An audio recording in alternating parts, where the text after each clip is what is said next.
안녕하십니까. 자유교원 세미나에 오셔서 감사합니다. 아, 요즘 규제 폭탄이라는 말이 있습니다. 사방에 하도 규제가 늘어나고 있고 또 규제가 중첩적으로 늘어나다 보니까 기업 현장이 정말 활력을 잃고 있는데요. 작년에부터 이 52시간제라는 규제가 실행이 됐습니다. 그런데 올해 들어와서 전면 시행, 중소기업한테도 확대되는 그런 현상이 발생을 했는데요. 이 52시간 규제로 인해서 중소기업까지 지금 경영 현장이 상당히 문제가 커지고 있습니다. 그리고 근로시간은 자율적으로 또 줄일 수 있으면 또 줄여야 되는 것인데 이 법적으로 이것을 강제해서 줄이겠다고 하는 생각이 아마도 우리 기업 현장을 상당히 무력화시키는 문제를 야기하고 있다고 생각이 됩니다. 이런 현상은 이 법률 만능주의가 아닌가 싶어요. 법으로 무엇을 정하면 뭐든지 해결할 수 있다는 생각이 아마도 우리 현실을 더 어렵게 만들고 삶을 피폐하게 만드는 것이 아닌가 싶습니다.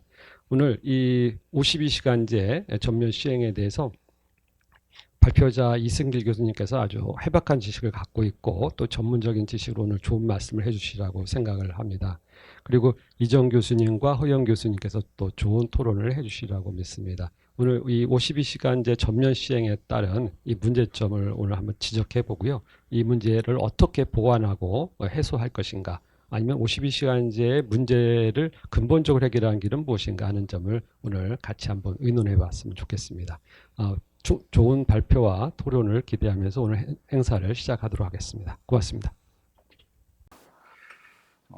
먼저 사실 이제 근로시간 제도는 노동법에서 근로자에게는 사실 이제 임금과 더불어서 근로시간은 굉장히 핵심적인 근로 조건에서 굉장히 중요합니다. 근데 이제 근로시간 이 법제 자체가 사실은 노동 운동사라고 그럴까요? 노동적인 이런 측면에서 보면은 긴 세월 동안에서 근로시간의 단축의 역사라고 이렇게 보통 노동법을 배우는 입장에서는 그렇게 얘기를 하는데, 이 근로시간 자체가 사실은 노동법에서 근로자 보호를 하는 측면에서 굉장히 규제적인 성격을 갖고 있습니다. 그래서 이제 그런 문제가 결국 이제 사용자하고 근로자의 관계에서 이 근로시간의 보호를 어떻게 운영하는 것이 좀 좋은가라는 것들이 굉장히 쟁점이 될 수밖에 없다, 이렇게 말씀을 드리고 싶고요.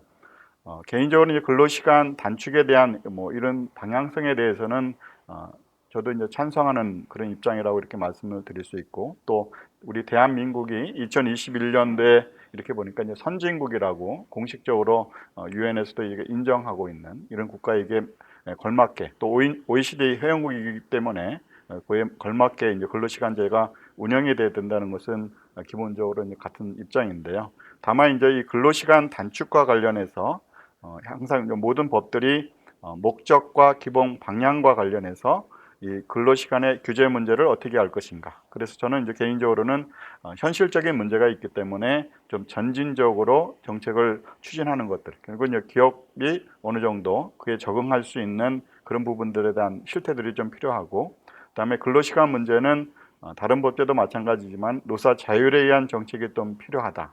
그리고 이제 근로시간과 바로 임금은 연계가 되어 있기 때문에 또 이 그 임금하고 근로시간의 연계에 따라서 고용 시장에도 또 영향을 주기 때문에 이 근로시간 규제라는 부분들이 순기능을 예상하고 그냥 단축을 해버리면은 임금에 대한 감소적인 효과, 또 고용에 있어서의 기업 부담에 따라서 축소 효과, 뭐 이런 것들이 또 나타날 수도 있기 때문에 그 세 개의 관계들을 잘 연계해서 검토를 해야 된다. 그래서 그런 것들은 치밀한 실태 분석에 따른 정책의 형성과 집행이 무엇도 필요한 분야다라고 이렇게 할 수 있고요.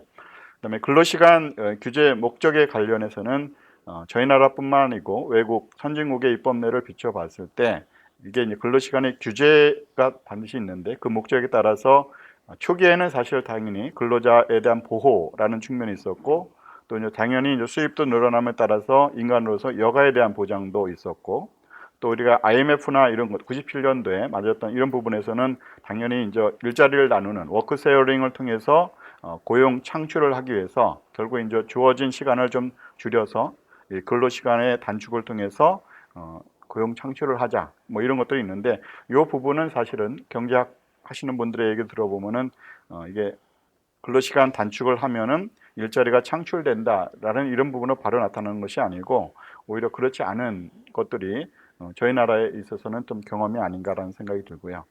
또 그다음에 이제 구체적으로 개별 기업에 들어와서는 인사 관리의 유연성과 경제적 효율성이 이것을 어느 정도 보호하는 측면에 앞세워서 이걸 가능화할 것은 아니고요. 이런 것들이 좀 필요하고, 궁극적으로는 이제 근로시간의 문제는 노사 자치 또는 근로자의 자기 결정을 통해서 근로시간을 좀 더 규제하는 데 있어서 적극적인 규제 이런 것보다는 규제 완화에 대한 이런 것들도 필요한 이런 순서로 사실은 선진국법내를 봤을 때 근로시간의 규제 목적에 따라서 변천해와 있지 않은가. 그리고 이제 이것과 같이 그럼 어떤 툴로서 이것을 규제할 것인가 하는 방법의 문제가 있는데요. 당연히 이제 초기에는 법령에 의한 일률적 규제 이런 것들이 사실은 보호라는 측면에서는 굉장히 편리한 방법입니다. 그래서 이제 저희 나라가 여러 가지 노동시간 단축을 하면서 어떻게 보면 법령, 근로기준법에 있어서의 근로시간 규제를 일률적으로 이렇게 조정한 부분들이 있고요. 근데 이제 이것 부분들이 결국은 우리가 이제 선진국으로 이렇게 가면 갈수록 노사에 대한 자치에 의한 이런 부분에서 근로시간 문제도 집단적으로 결정하는 그런 부분들의 방향도 있고, 또 이제 궁극적으로는 이런 문제들이 사용자하고 근로자에 대한 계약 관계이기 때문에 근로시간 문제도 역시 개별 계약에 따른 자유로운 결정 뭐 이런 순서로 해서 이게 뭐 그 시기에 하나로 이렇게 양도로 이렇게 딱 분리되는 것은 아니지만은 대체적으로 이제 법제에 대한 변천 과정을 보면은 이런 순서로도 좀 진전돼 온 것이 아닌가라고 이렇게 좀 유형해서 좀 살펴볼 수가 있습니다. 근데 이제 저희 나라는 어디에 돼 있는가라는 부분에서는 다 포함되어 있긴 돼 있는데, 이제 근로자 보호라는 측면이 좀 강화할 때에는 이 법령에 의한 일률적 규제가 좀 강화해서 지금 저희가 이제 주 52시간 총량적으로 규제하는 이런 입법들은 우리 실태에 맞는가라는 이런 부분들에 관해서 약간 이제 부조화가 있기 때문에 여러 가지 갈등이 좀 있는 것 같습니다. 그럼 이제 근로시간의 전체적인 모습은 어떤 것인가라는 부분에서 현행 근로 시간에 대해서는 이제 그 근로기준법상에서 근로시간을 다양한 형태로 규제를 하고 있는데요. 그 법적 문제 관련해서 크게 뭐 이거 근로시간에서 이제 접근을 할 때에는 근로시간 규제가 적용되는 근로시간은 어떻게 하는 그런 시간인가. 또 두 번째로는 근로시간 규제의 원칙적인 구조, 그러니까 법정 근로시간, 휴게, 휴일 뭐 이런 것들이 있어서 그것은 어떠한 것인가. 또는 근로시간 규제의 특칙, 그러니까 근로시간 규제 유연화 제도는 어떠한 것인가. 그래서 요 앞에 표가 있는 이런 부분들 내에서 근로시간의 전체적인 모습들이 있는데, 어떻게 보면 이제 근로시간이라는 것이 우리가 일일 8시간, 주 40시간 뭐 이렇게 해서 단순한 것은 아니고, 그 일한 시간의 근로시간을 운영을 어떻게 할 것인가라는 것은 다양한 형태로서 이렇게 변천이 되어 왔습니다. 원칙적으로는 법정 근로시간, 또 휴게, 휴일에 대한 것이 원칙이고, 그다음에 예외적으로 시간이나 야간 휴일 근로라는 게 있고, 그에 따라서 할증임금, 가산임금이 붙게 되는 이런 부분들이 있고, 법정 시간으로 규율하기 어렵기 때문에 적용 제외 제도를 두기도 하고, 또 법정 시간에 대한 특칙으로서 저희가 이제 법 제정할 때 2019년도에 이렇게 할 때 보면은 탄력적 근로시간제 단위를 어떻게 할 것인가라는 그런 부분의 문제, 또 선택적 근로시간제를 어떻게 할 것인가 이런 문제들, 그다음에 산정 기초와 관련해서는 근로시간과 관련해서 사업장 외 근로시간을 어떻게 간주할 것인지, 또 재량 근로시간제는 어떻게 할 것인지 해서 하여튼 용어적으로도 다양하면서 사실은 이제 근로시간 이것을 개별 기업 내에서 개별 근로자들에게 적용할 때 보면은 이런 모습들이 좀 종합적으로 검토가 돼야 되기 때문에 근로시간의 단축의 문제를 생각할 때에는 근로시간 법제의 전체적인 상을 어떻게 그려나갈 것인가라는 이런 부분들도 생각을 해야 되고, 특히 이제 규제적인 성격이기 때문에 단순히 이제 이 활종 임금 뭐 이런 것들을 계산할 때 그것을 이제 일일 단위로 할 것인지, 그다음에 주 단위로 할 것인지, 월 단위로 할 것인지, 또 분기별로 할 것인지, 또 연 단위로 할 것인지 뭐 이런 거에 따라서 그런 것들이 하나하나 포함될수록 사실 이제 근로시간제는 굉장히 규제적인 성격을 가질 수밖에 없는 그런 성격을 갖고 있습니다. 그래서 특히 이제 여기 유연 근무제 관련된 것은 사실 이제 근로시간을 어떻게 하면 더 효율적으로 운영할 것인가라는 부분들인데, 이제 근로자 입장에서는 이 효율이라는 부분들은 굉장히 노동 강도가 강화되는 이런 측면이 있을 것이고, 또 사용자 입장에서는 주어진 그 근로 시간 내에서 효율적으로 해서 생산성을 어떻게 더 높이면서 임금을 계속 지불할 것인가, 뭐 이런 것들이 고민들이 되는데요. 그래서 이제 근무 시간과 관련해서는 탄력적 근로 시간제, 아까도 말씀 선택적 근로 시간제, 그리고 이제 집약 근무제라는 것은 법상은 없지만은 어떻게 보면 일을 좀 더 코어 시간을 둬서 집중적으로 할 것인가 해서 현행 근로법 내에서 어떻게 운영할 것인가, 그런 문제가 있고요. 그다음에 이제 근무 형태로서는 저희가 풀타임 정규직의 일을 8시간 주 40시간 근무한다라고 그러면은 짧은 파트타이머 내지는 단시간 근로자 또는 시간제 근로자, 이런 부분들은 풀타임 근로자보다는 저희 현행법에서는 한 1초라도 짧으면은 단시간 근로자가 되는데요. 하여튼 그런 형태로서의 단시간 근로자도 시간제로서 이렇게 쓸 수 있는 부분들이 있고, 또 근무 장소적으로 봐서 저희들이 지금 이제 코로나 사태가 2020년부터 계속되고 있는데, 재택근무제 관련된 부분, 재택은 이제 집에서 근무하는 건데 그 외에 이제 사무실 부분들을 좀 더 원활하게 이렇게 한다라면, 뭐 휴가지에서도 근무한다라는 그런 것들은 이제 재택근무라고 하기보다는 이제 원격 근무제라고 이렇게 하는 것들인데, 이런 것들이 이제 코로나 이후에 있어서 저희 나라에만 나타난 사실은 아니고, 사실은 이제 유럽에서도 코로나 이후에 노동 조건에 관련된, 그러니까 EU 유럽 연합이 회원국이 27개국인데 작년에 이렇게 조사한 바에 의하면은 이 재택근무제 관련된 이런 부분들이 굉장히 활성화할 수밖에 없는 이런 부분들이 또 하나 있고, 또 하나는 이제 근로시간 관련해서 꼭 일을 8시간 이렇게 딱 지키는 것이 아니고 단축 근무 시간제를 또 어떻게 운영할 것인가, 뭐 이런 것들이 큰 근로 조건, 노동 조건 관련해서 문제 제기 조사가 된 그런 적이 있습니다. 그리고 이제 근무 방법 관련해서는 아까 이제 집약 근무제와 같은 것이긴 하지만 집중 근무제, 그러니까 특별한 그 근무 시간 내에서 뭐 10시, 오전 10시부터 12시까지 이렇게 해서 외부의 전화를 차단하고 오로지 이제 직무에만 집중하는 이런 것들이 이제 같은 근로 시간 내에서도 기업 입장에서는 좀 더 생산성인 일을 어떻게 할 것인가, 이렇게 해서 다양하게 근로시간 법제 내에서 또 유연 근무제 내에서 다시 유연 근무제를 다양하게 기업에서는 운영을 할 수 있습니다. 근데 이제 이런 변화들을 하나하나를 맺다 이제 근로자 입장에서는 어떤 부분에 긍정적인 부분도 있지만은 또 그의 반면에 부정적인 부분도 있기 때문에 이것을 잘 어떻게 조화시켜서 결국 이제 회사도 희망하는 대로 또 근로자도 희망하는 대로 이렇게 잘 조화시켜서 운영할 것인가라는 이런 부분들은 결국은 이제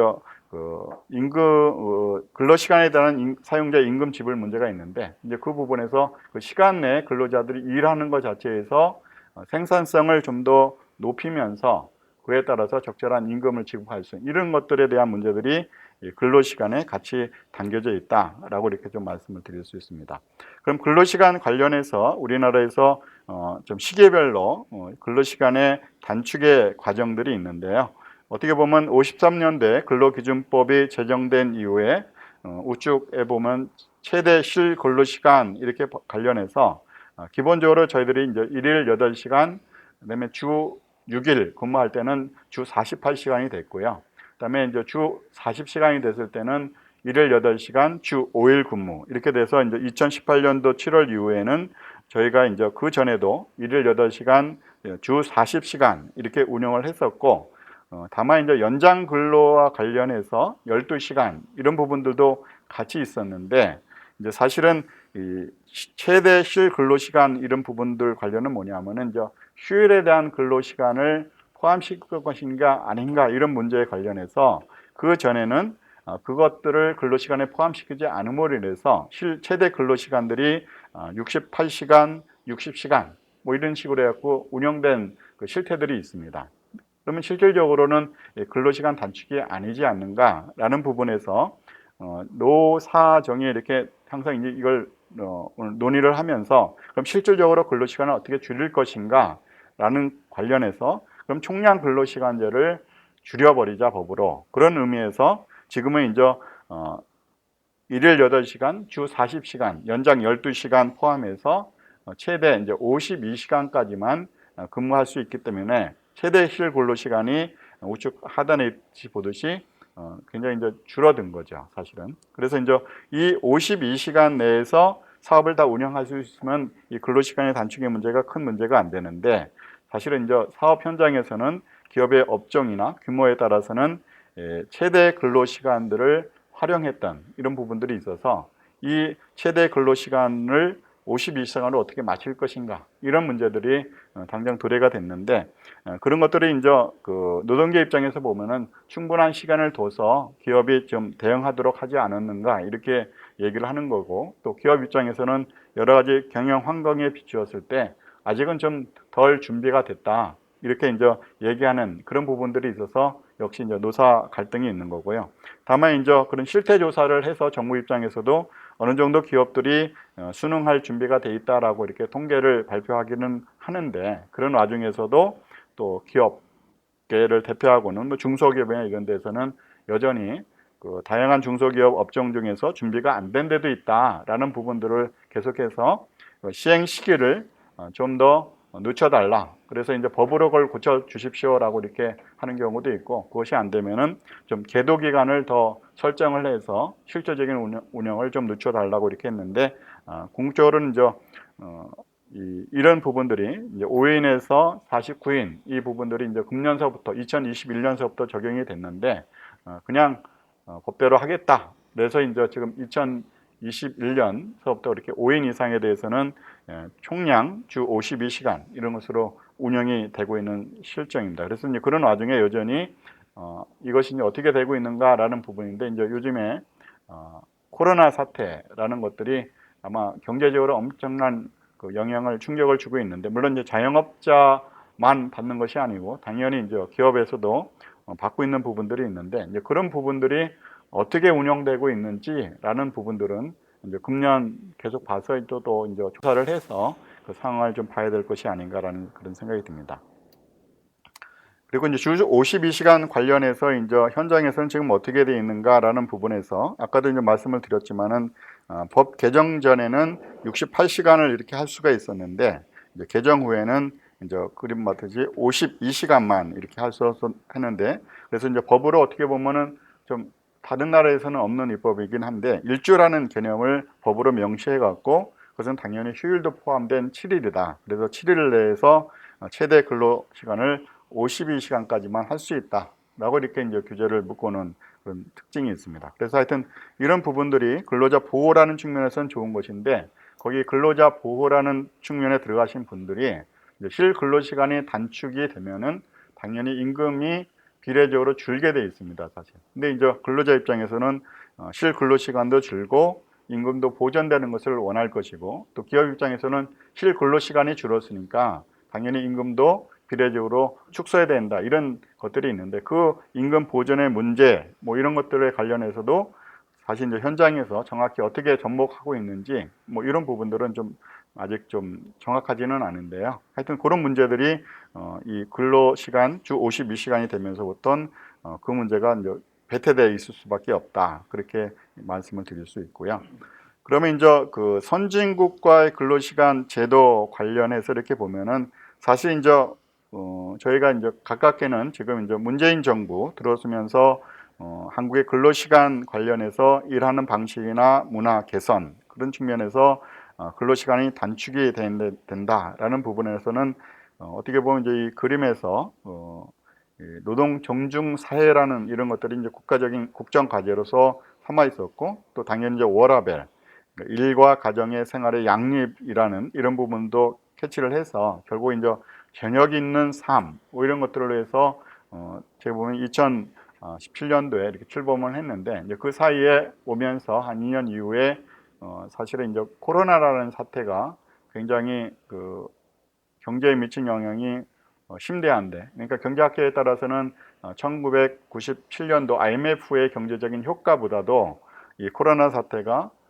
더 엄중하다라고 이렇게 얘기를 하는데, 그런 와중에 사실 이제 이 법 제정된 것은 그냥 정해져 있으니까 그대로 집행합니다라고 이렇게 진행이 되는 것 같아요. 근데 이제 그런 와중에서 근로시간과 좀 연관이 된 그런 제도의 변화들이 있었는데요. 그것은 이제 최저임금이 좀 급격하게 인상된 부분들이 있고, 또 하나는 이제 공공 부분에서 주로 이제 아직까지는 돼 있었지만은 비정규직의 제로화 내지는 비정규직의 정규직화하는 이런 와중의 논의들, 그리고 이제 이런 것들이 민간 기업에서도 비정규직을 가급적이면 쓰지 않도록 하는 그런 방향의 정책들이 진행이 되면서 이 세 가지가 서로 어떻게 보면 시너지 효과로서 긍정적인 효과 뭐 이렇게라기보다는 노동시장에서 굉장히 좀 약간 혼란스러운 아노미적인 현상을 좀 상대적으로 일으킨 그런 것들이 이 근로시간 단축하고는 좀 연계가 되어 있습니다. 그리고 이제 다만 코로나 사태로 인해서 일을 안 하게끔 된 환경에 의해서 일을 안 함으로 인해서 사실은 근로시간 단축이 된 이런 것들은 사실 우리가 근로시간 단축을 얘기할 때 정상적인 경영 활동 내에서 그렇게 됐다라고 이렇게 좀 보기는 어려운 것 같습니다. 그래서 다만 이제 이 법을 제정되고 시행할 때에는 금요별 단계로서 이렇게 시행을 하는 그런 것으로 해서 그때그때 이렇게 좀 기업들이 준비하고 대응을 하라고 했는데 이제 경영 환경의 변화들이 그렇게 순차적으로 결국 이제 경제 성장을 고도적으로 좀 할 수 있었다라고 그러면은 적응을 할 수 있었을 텐데 이제 그렇지 못했을 때 이 근로시간 제도가 그대로 단축으로 이렇게 계속 가는 것들이 바람직한가 이런 거에 대해서는 조금 의문을 가질 수밖에 없고요. 특히 이제 근로시간 특례 업종 같은 경우는 26개라는 부분들이 뭐 많을 수는 있었는데 그런 논의들이 초기에는 한 10개 정도를 좀 줄이는 방향으로 이렇게 가다가 갑자기 입법화하는 과정에서 뭐 5개를 이렇게 줄어버린다든가 뭐 이런 것들을 해서 해당되는 업종의 입장에서는 굉장히 좀 당혹스러운 이런 경우도 있고 또 경영 환경 변화에 따라서 여러 어려움들이 노정될 수밖에 없는데 하여튼 이런 문제들이 법 제도적으로 연착륙하기에는 약간의 이제 부담감들이 있는 정책의 추진이었다라고 이렇게 얘기할 수 있지 않을까 생각이 듭니다. 그래서 근로시간 특례 업종의 변화라는 부분들 관련해서 이 특례 업종이라는 것은 사실 이제 법정 근로시간보다 예외적으로 더 할 수 있는 그런 업종들인데 사실 업종이 줄면에 따라서 거기에 고용하는 근로자 수만큼 그만큼 이제 영향을 받게 되니까 그 영향 받는다는 것은 사용자에게서는 이제 임금이 추가적으로 더 부담되는 그런 여건이고 또 임금 부담의 문제도 있지만은 그 사업을 하기 위해서는 실질적인 근로시간이 그렇게 투입될 수밖에 없는데 투입을 못함으로 인해서 사업이 원활하게 운영되지 않는 그런 부분들의 문제도 있습니다. 그래서 이제 그런 것들을 하는 데 있어서 약간의 좀 이렇게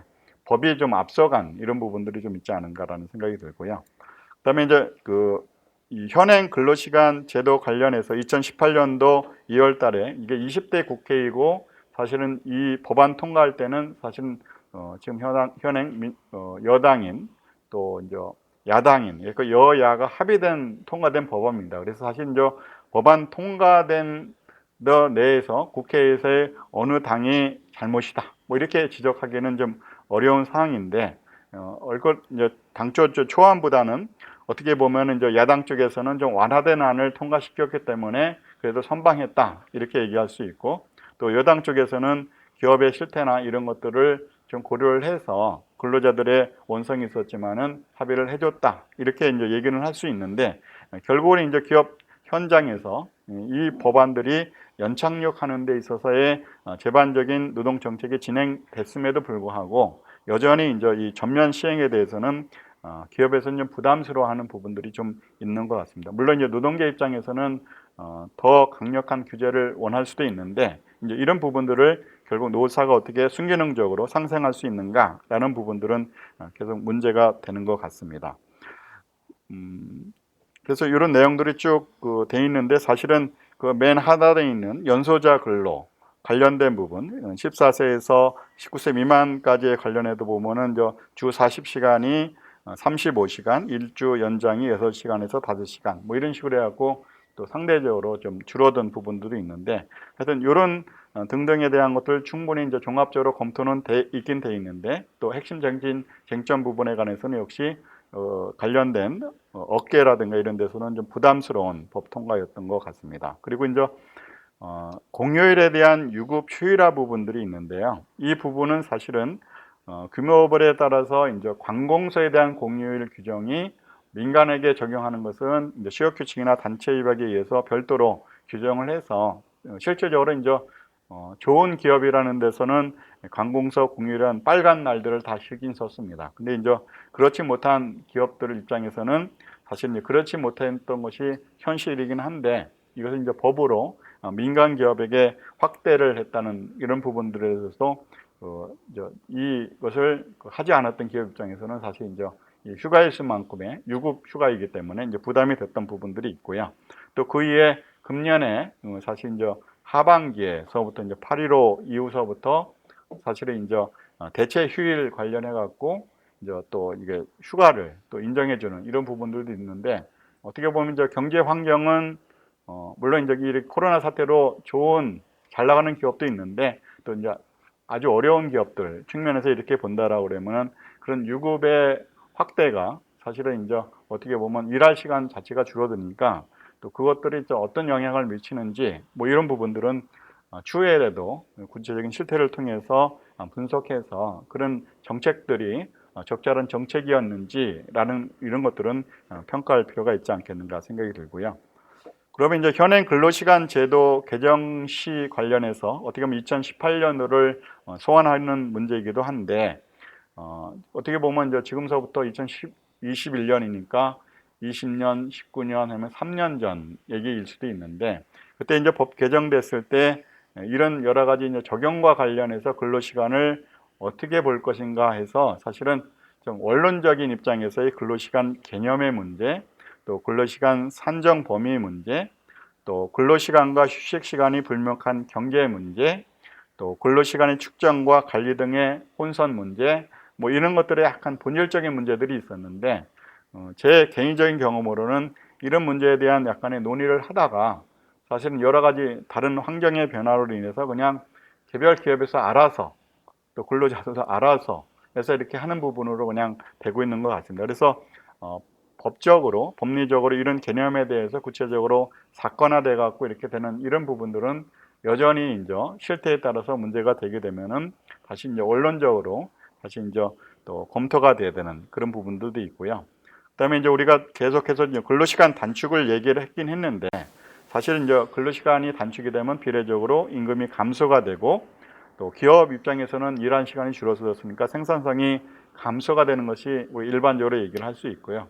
또 단기적으로는 중소기업 입장에서는 사실은 이제 더 일을 좀 해야 된다는 이런 부분들 관련해서 인건비 부담이 될 수밖에 없고 왜냐하면 임금 보전이라는 문제를 당연히 근로자들은 요구할 거기 때문에 근데 이제 근로자 입장에서도 임금 감소가 예상은 되지만은 참 일을 본인들이 이제 안 하는 부분도 있지만은 또 하시는 분들도 있거든요. 그러니까 이런 부분들 등 관련해서 그것을 또 어떻게 연착륙시킬 것인가 이런 부분들이 계속적으로 좀 안고 있는 그런 문제가 뭐 지금도 진행되고 있지 않은가라는 생각이 듭니다. 그리고 이제 아까 특례 제외 사업 같은 경우에는 경우에 따라서는 인력 수급의 문제, 또 임금 감소의 문제 이런 것들도 직접적으로 나타났고요. 그다음에 근로시간, 휴게시간 배치 적용 관련해서 특히 노선 버스와 관련된 부분에서 사실 이제 우리가 서울하고 경기도 광역 버스들의 문제들이 근로시간을 단축하로 인해 갖고 갑자기 이제 운전수의 수요가 엄청나게 늘어났는데 그것을 어떻게 할 것인가라는 부분들 관련해서 경기도에 차고지가 있으니까 경기도가 그것을 임금을 좀 보전해 줘야 되지 않겠는가 이렇게 했더니 경기도에서는 예산이 없다. 그럼 서울시로 가니까 서울시에도 일정 부분 해야 되지 않겠는가 하니까 우리는 또 그거 잘 모르겠다. 뭐 이런 같은 논의를 하다가 방책 중에 하나가 그러면 버스 요금을 좀 올리자. 뭐 이런 식으로 얘기가 됐던 적이 있습니다. 그래서 이제 그런 것들에 관련해서 그렇게 막 논의를 하다가 버스 요금을 올린 것 같은데 그 외에 이제 여러 가지 이런 문제들인데 이제 코로나 되면서 버스 운행이 대폭적으로 이제 줄게 되니까 또 그런 부분들의 문제가 또 시기적으로 뭐 유야무야 뭐 이렇게 됐다기보다는 그런 변화에 따라서 그렇게 또 된 부분도 있는 것 같습니다. 그리고 정부의 후속 조치 관련해서는 사실은 뭐 전반적으로 다 잘못됐다 이렇게 얘기하기는 좀 어려울 것 같습니다. 나름대로 정부에서는 주어진 틀 내에서 긍정적으로 평가를 한다라고 그러면은 여러 가지 이런 정책에 관련된 것을 마련하려고 노력을 했고 또 예산 지원도 가능하다라고 그러면 그런 방책들을 좀 강구는 한 것 같습니다. 근데 그럼에도 불구하고 워낙 이제 사실은 근로자도 많고 사실 이제 그에 따른 개별 기업체 수도 많습니다, 사실은. 그러니까 이제 경기도도 제가 이제 학교가 경기도에 있기 때문에 이렇게 보니까 경기도의 인구가 1,300만이나 되더라고요. 그리고 이제 기업체 수 이렇게 하다 보니까 중소기업이라고 아까 이제 말씀을 하셨는데 중소기업의 제조업은 300인 미만인데 이제 경기도 같은 경우는 50인 미만, 다시 이제 30인, 20인, 10인 이렇게 되면 10인 이하 사업장들이 굉장히 중소기업이 많습니다, 사실. 그러니까 이제 실질적으로 이 근로시간의 단축 이런 부분을 가면은 아까 5인 이상으로 이렇게 금년에 된다라고 그러면은 사실은 이제 단순히 규모별로 이렇게 연도별로 이렇게 순차적으로 돼서 적응할 것이 아니고 그 영향률 자체는 굉장히 그 연도 금년 같은 경우에는 굉장히 좀 심대하다. 그래서 이제 그런 부분들을 연착륙하기 위한 실태 조사는 굉장히 광범위하게 조사가 돼 있어야 되는데 이제 그런 부분들은 좀 미흡한 그런 부분들에서 전체의 저기가 아닌가, 진행이 아닌가라는 그런 부분들을 좀 얘기를 할 수도 있습니다. 그리고 이제 근로시간 관련해서 선진국 우리가 이제 많이 얘기를 해서 항상 이제 연평균 근로시간 얘기를 하면은 OECD 내에서 요즘에 이제 한국이 꼴찌에서 세 번째라고 요즘에는 좀 올라갔다고 이렇게 얘기를 합니다. 그래서 근로시간 법정으로 하면서 2,000시간 넘었던 것이 이제 1,900시간대로 이제 단축이 된 부분들이 있는데 그럼에도 불구하고 사실 유럽이나 다른 선진 그러니까 뭐 미국 뭐 이런 데 보면서 연간 근로시간 얘기를 하면은 우리가 그 시간에 맞추기 위해서는 훨씬 더 근로시간을 단축을 해야 됩니다. 근데 이제 가만히 생각해 보면은 일일 8시간 주 40시간으로 했으니까 1년이 52주를 생각하면은 사실 단순 계산하면 2080시간이 사실 연 근로시간이 됩니다. 근데 이제 저희 나라는 2080시간이 아니고 그보다 좀 밑에 있는데 근데 이제 다른 이제 프랑스나 독일 같은 데 있어서는 연간 근로시간이 뭐 1700시간대 이렇게 된다고 그러니 도대체 어떻게 된 거냐 이렇게 얘기하는데 좀 단순하게 그냥 이것으로 다 단축할 수는 없지만은 국가마다 고용 형태가 좀 틀립니다, 사실은. 그러니까 이제 근로자가 다 근로자이긴 한데 정규직 근로자가 있고 우리가 이제 비정규직 근로자가 있다라고 하는데 비정규직 중에서 특히 아까 이제 시간제 근로자, 단시간 근로자, 파트타이머 이런 어떻게 보면 정규직 근로자보다 적게 일하는 그 단시간 근로자들이 노동시장에서 어느 정도 퍼센트를 차지하고 있는가 이렇게 따게 보면은 결국 이제 유럽이나 이런 데서는 상대적으로 단시간 근로자 종사자들이 우리나라보다는 훨씬 더 많지 않는가, 또 가까운 일본도 훨씬 단시간 근로자 수가 저희들은 많지 않은가, 그런 부분들 관련해서 이제 우리나라도 단시간율이 최소한 그 정도로 맞추게 되면은 유럽까지 똑같아지지는 않지만은 지금보다도 현격하게 줄 수는 있는 부분들이 있습니다. 그래서 이제 달리 얘기하면은 그런 고용 형태가 변화하지 않는, 그러니까 비정규직이 다 정규직화된 노동시장이 된다라고 그러면 이 장시간 근로자를 OECD나 이런 국가에 맞추기라는 것은 구조적으로 좀 어렵다. 그래서 이제 그런 통계들을 어떻게 읽고 정책을 좀 집행할 것인가 이런 문제가 있고요.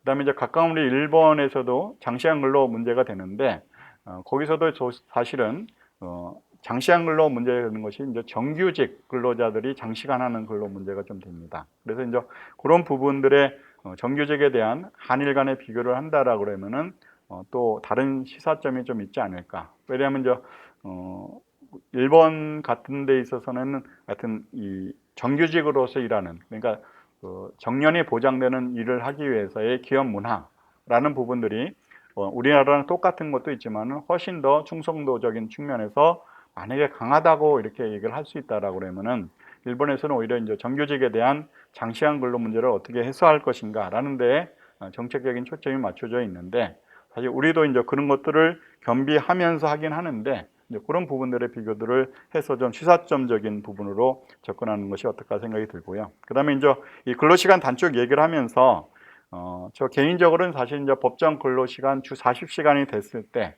사실은 그것은 이제 2018년도에 된 게 아니고 그 훨씬 전에 됐거든요. 근데 그때 이제 사실은 OECD 국가, 선진국에서는 이 탄력적 근로시간제가 보통은 1년으로 다 돼 있었습니다, 사실은. 근데 이제 그때 입법하지 못했고 2018년도 논의를 할 때에도 결정하지 못하고 사실 2년 후에 탄력적 근로시간제를 6개월로 이렇게 합의하는 이런 정도로 돼서 어쩌면 탄력적 근로시간제 운영하는 부분들이 이게 이제 짧은 것이 탄력적으로 하는데 이제 좀 덜하다라는 그런 의미가 있거든요. 그러니까 이제 보호라는 측면에서는 좋을지 모르지만은 운영이라는 측면에서는 그래도 여전히 규제적이다 이렇게 얘기할 수가 있고, 또 시간의 근로 관련된 문제는 국가마다 물론 다르긴 다른데 사실 이제 우리가 국제노동기구 ILO 기준에 의하면은 시간의 근로는 사실 25%로 이렇게 돼 있습니다. 그리고 이제 일본 같은 데에서는 사실 이제 휴일 근로에 대해서만 35%로 더 활용을 하고 있는 이런 부분들이어서, 만약에 이제 이런 시간에 관련된 부분들이 정책적으로 양면성은 좀 있는데 지금 이제 50%로 이렇게 돼 있는 부분들 관련해서 규제적인 거죠 더. 그러니까 이제 이런 부분들도 어떻게 이제 이 제도 설계를 하는가 이런 부분들은 다 이렇게 좀 검토할 부분들이 좀 있는 것 같고요. 특히 이제 저희 주휴라는 부분들, 일주일을 일하면 하루를 반드시 쉬도록 돼 있는 부분들이 있는데, 이제 다른 나라 이렇게 쭉 보시면은 유럽 같은 경우는 당연히 일요일 날 일을 못 하니까 당연히 이제 영업을 금지하는데 무급으로 되어 있습니다.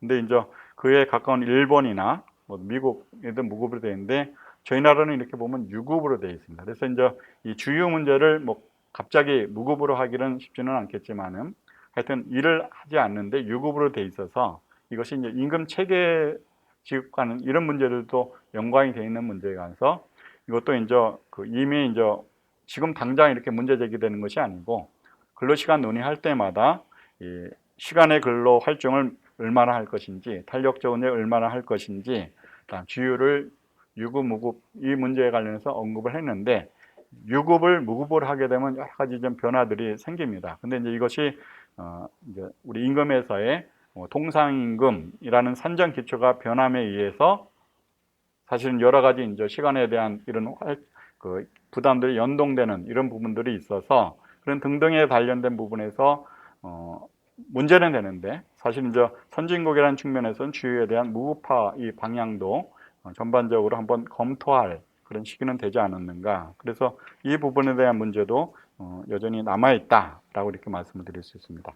그리고 이제 주 52시간 전면 시행 관련해서 이제 오늘 주제 문제점 관련해서는 사실 이제 법대로 이렇게 하는 부분들 관련해서 여기 보시면은 계도 기간, 시행 시기 유예 관련해서 사실은 이제 300인 이상 관련해서도 9개월간의 계도 기간을 뒀던 적이 있고, 또 50인에서 299인 시행 관련해서 실질적으로 1년 정도의 계도 기간을 부여했습니다. 그래서 이제 그에 비추어서 이제 금년 7월 달 얼마 전이죠.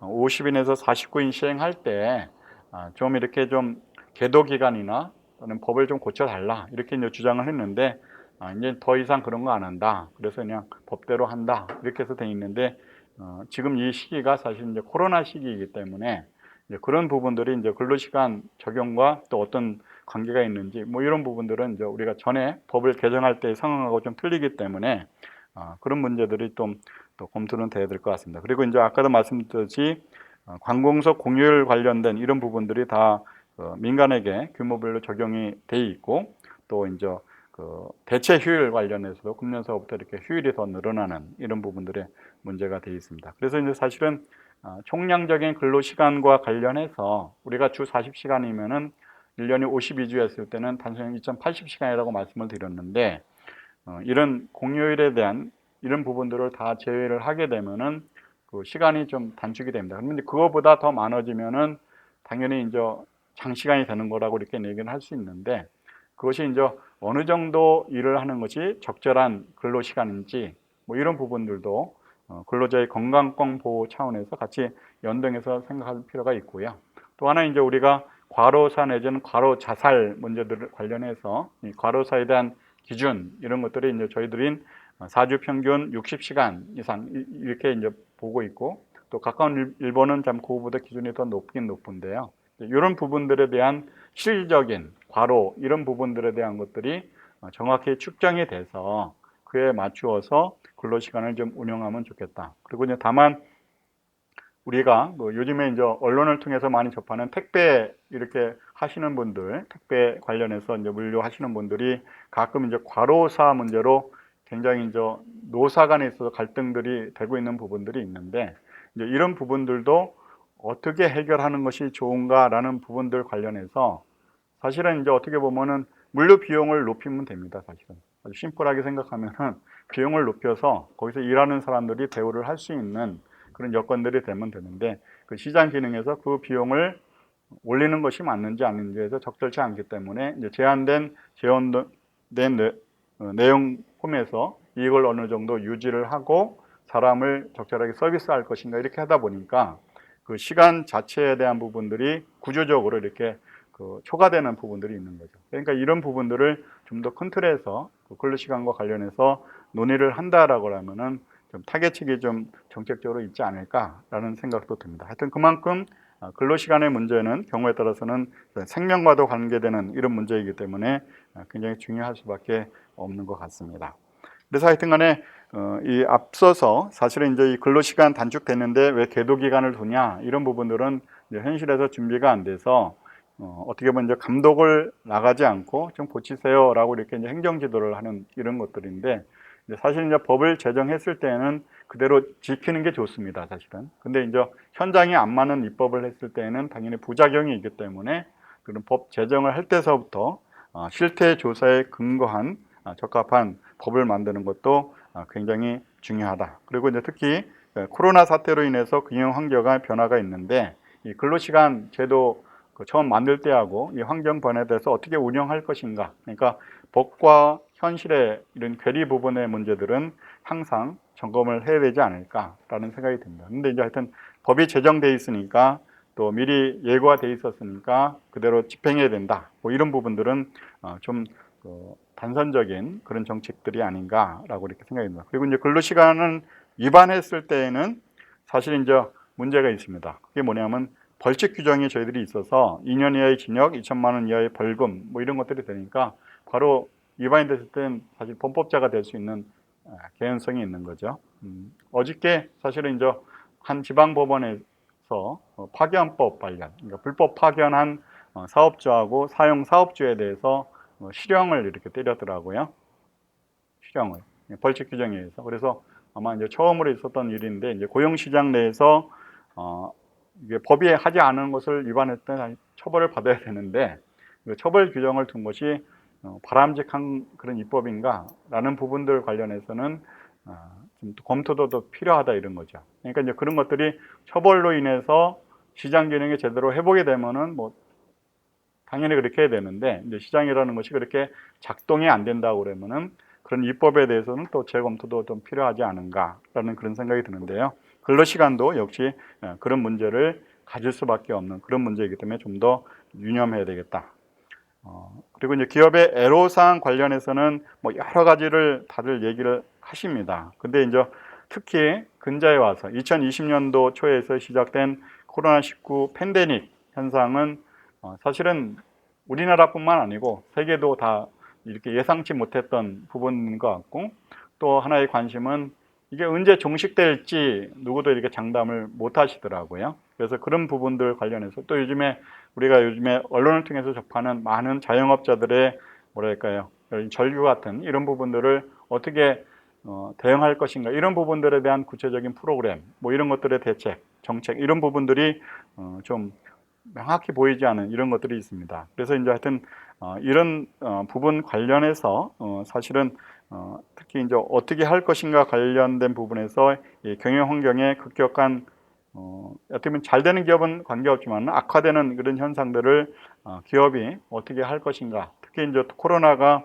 흔히들 이제 일상화된다고 했을 때 또 그것을 또 어떻게 할 것인가라고 이렇게 한다 그러면은 정부에서는 좀 더 영향력할 수 있는 정책 뭐 이런 것들이 좀 또 필요하지 않은가라는 생각이 듭니다. 여러 가지 그 사례들이 있는데 그런 것들은 좀 뭐 계속적인 얘기를 하는데 사실은 뭐좀 그 아쉬운 부분들이 여전히 있고요. 다만 이제 아까도 이제 정부가 대응하는 정책이 다 잘못됐냐 뭐 그런 것들은 제가 아니라고 말씀을 드렸는데, 그것은 이제 정부가 이렇게 뭐 법 만든다고 해서 다 되는 것들 아니고 법은 이제 국회에서 하는 입법들이니까 각기 이제 실태나 이런 입법이 됐으면 좋겠다라고 이렇게 아마 정부나 노사단체는 제언을 하는 것이고, 또 그런 민의들할까요? 그런 것들을 다 받들어서 국회에서 하는 것들인데, 이런 결정들을 한 부분들 관련해서 이제 사실은 적응해서 할 수밖에 없는데 여전히 이제 규제적인 입법이 좀 남아 있고, 다만 이제 선택적 근로시간제 관련해서 정산 시간 연장 해갖고 이제 이 부분들을 어떻게 보면 이제 일반 시민들 입장에서는 잘 모를 수도 있는데, 이게 이제 연구 개발 업무에 종사하거나 또는 기획 관리 업무하는, 그러니까 집중적으로 일할 시간이 필요한 이런 부분들에 관련해서는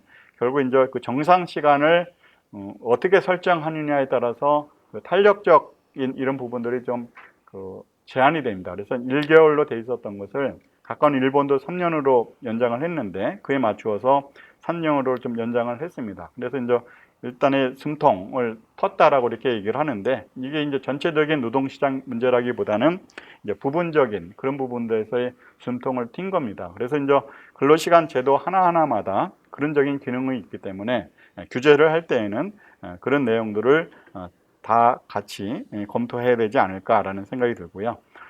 좀 시간이 돼서 사실은 이제 여러 가지 정책들을 정부에서 뭐 하고 있다라는 것은 뭐 좀 말씀을 드리고, 향후 그러면 어떻게 할 것인가 관련해서 앞서도 얘기를 했었지만은, 사실 근로시간 규제 문제는 점진적이고 현실적인 그런 상황에 맞춰서 정책을 추진하고 노사 자율에 의해서 규제 완화에 의한 정책이 좀 필요하지 않은가라는 생각이 들고요. 그다음에 이제 개선 내용은 지금 코로나19 팬데믹 이것을 극복을 위해서 노동 현장에서 많은 현황 중 법정 근로시간 문제와 사업 현장의 지원 강화, 이런 것들은 당분간 필요할 것 같습니다. 그리고 이제 그 이유에 있어서 여기서 계속 이제 지원이 장기가 좀 기간이 더 된다라고 그러면 법을 개정을 통해서 지원할 수 있는 부분들이 있다라고 그러면은 그런 부분들도 적극적으로 좀 검토를 하면 어떨까, 그런 생각이 듭니다.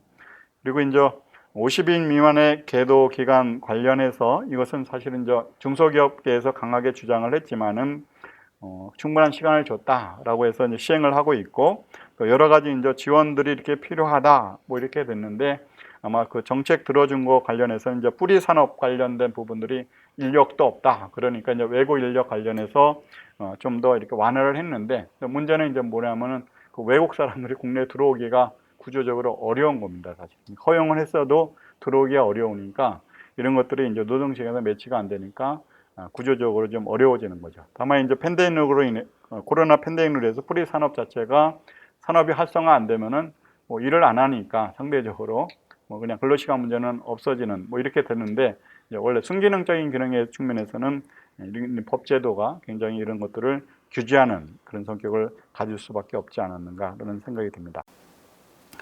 그리고 이제 향후 그러면 이제 여태까지 전면 개정했는데 뭐 또 고칠 게 있는가라는 부분들은 아까도 이제 얘기는 드렸지만은, 이 근로시간 제도는 노동법에서 굉장히 핵심적인 근로 조건입니다. 그리고 이제 임금과 뗄래야 뗄 수 없는 그런 관계가 있기 때문에 이 부분의 문제들은 규제적인 부분들이 있어서 그 부분들을 좀 잘 활용이 될 수 있도록 그렇게 할 필요가 있습니다. 그래서 탄력적 근로시간제가 6개월로 이렇게 연장이 됐긴 됐지만은, 실제로 운영하기 위해서는 그 절차들이 있습니다. 요건들이 있는데 그런 것들이 좀 이렇게 좀 규제적인 부분들이 있어서 그런 것들을 좀 완화하는 부분들. 그러니까 예를 들면은 일별로 근로계약을 일일이 개별 근로자를 세워서 그것을 제시를 하고 이렇게 하게 돼 있는데, 매일매일 그렇게 근로시간을 정하고 운영하기가 어려웠거든요. 그러니까 이제 그런 것들을 방향이 섰다 그러면 월별로 근로계약을 해서 운영하게 한다든가 하는 이런 디테일한 부분들에 대한